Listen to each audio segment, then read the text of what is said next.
જામનગરથી મળી રહ્યા છે। જામનગરની અંદર અત્યારે હાલ રોગચાળો જન્ય ફાટી નીકળ્યો છે। તે દરમિયાન અત્યારે હાલ આરોગ્ય તંત્ર સતર્ક થઈ ગયું છે। આપને જણાવી દઈએ કે જ્યારે જામનગર વોર્ડ નંબર 1 માં પાણીજન્ય રોગચાળો સામે આવ્યો છે। બેડેશ્વર વિસ્તારમાં 2 દિવસમાં 48 ઝાડા ઉલટીના કેસો નોંધાયા છે। ઝાડા ઉલટીના કેસોની સાથે 3 કોલેરાગ્રસ્ત केस नोंधाया है। एक साथ झाड़ा उल्टी ने केस नोंधाता तेमने सारवार माटे जीजी होस्पिटल पहोंचाडता तेमने डॉक्टरों में दौड़धाम मची गई है। आरोग्य धामनी अंदर जारे दौड़धाम मचता पाणीजन्य रोगोना केसों में वधारो थई रह्यो छे। कॉर्पोरेशन अत्यारे हाल तंत्र अने तमाम लोको एलर्ट थई गया छे अने आ साथे ज पाणीजन्य रोगचाळामां आवता ज्यारे म्युनिसिपल कॉर्पोरेशन 20 टीमों हाल घरे घरे पाणीनी तपास करी रही है अने पाणीना नमूना लईने तेमां सर्वे करी रही है अने टीमोमां हाल अत्यारे घरे घरे सर्वेनी कामगीरी शरूआत थई रही है। 2700 घरोनी अंदर चेकिंग हाथ धरवामां आव्युं छे। Doctor Harish Gori, incharge medical officer फाइल जामनगर कॉर्पोरेशन।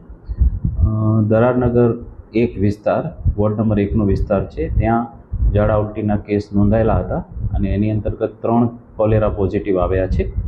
ए अंतर्गत आरोग्यनी टीम, वॉटरवर्क्स टीम, भूगर्भ गटरनी टीम अने सॉलिड वेस्टनी टीम द्वारा गई कालथी ज अमारी कामगीरी शरू करी देवामां आवेली छे।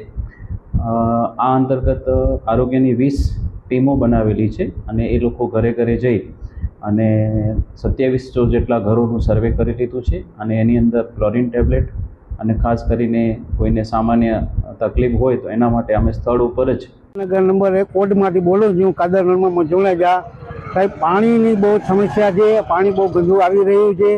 જામનગર નંબર 1 માં જે આ પુલિયાનું કામ થઈ રહ્યું છે ત્યાંથી પાણીની લાઈન લીક જ છે ને પાણી ગંદુ આવી રહ્યું છે।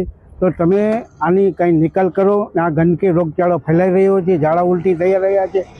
મારી વાઈફ છે એને ઝાડી ઉલટી થઈ ગયા છે। સાહેબ તમે આવો અને જાણો અમારી આ રૂબરૂ તમે જે કંઈ રિપોર્ટ આવે તો આને કંઈક કરો। પાણીના જે મોટા ઉપર સાહેબ બેઠા છે એને તમે વિનંતી કરો કે આ પાણીની આ લાઈનને કંઈક રિપેરિંગ કરે। ના ગંદુ કોર્પોરેશનવાળા આવ્યા હતા તમારા ઘરે કે શું કર્યું? હા બધું આવી ગયા, બધે જોયા, સાહેબો આવ્યા, ડૉક્ટર સાહેબ આવ્યા, પાણીના સેમ્પલ લીધું। વોર્ડ નંબર 1 કોર્પોરેટર કાસમજીવા જોખિયા આજે મીડિયાના માધ્યમથી બોલું છું કે આજે આ જે બનાવ બનેલો કોલેરાનો આ બનાવના હિસાબે અત્યારે તંત્ર તોડી અને બધું આવી અને કાર્ય બધું કરી રહ્યું છે।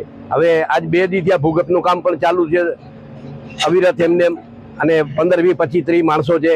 આ કામ આગળથી જો કંઈ કરતા રહે અને આગળથી આ લીકેજોના કામ અને ભૂગર્ભ સફાઈના કામ જો બહુ અતિથી થયા તો આ બનાવ બનત નહીં, આવું અમારું માનવાનું છે। કેટલા સમય તમારા વિસ્તારમાં આવું પાણી કેટલા સમય પાણી ખરાબ આવે તમારા વિસ્તારમાં? પાણી તો ઘણા દિવસથી આ ખરાબ આવે છે। 2, 3, 4 ફેરે રજૂઆત પણ કરી છે પાણીના